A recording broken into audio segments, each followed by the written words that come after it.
And with the saturated ground that you've had, things will only get exacerbated and made worse. like we always say, since it is 168 hours out, it's not always the most reliable, but it's certainly something to go on and something to kind of pique your interest and make you keep an eye on things in order to be safe, like we always say.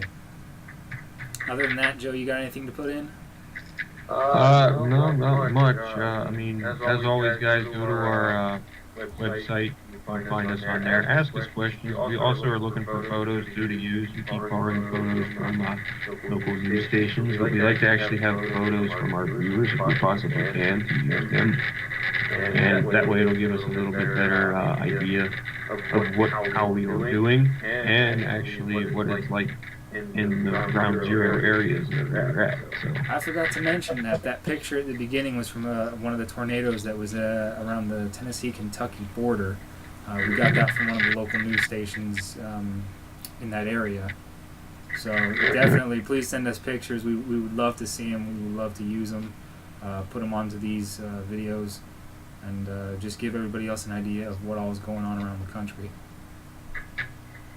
other than that, that's not about all I got really. So as always, guys, stay safe, be safe.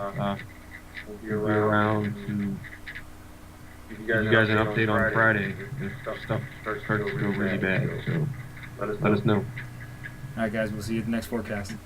All right.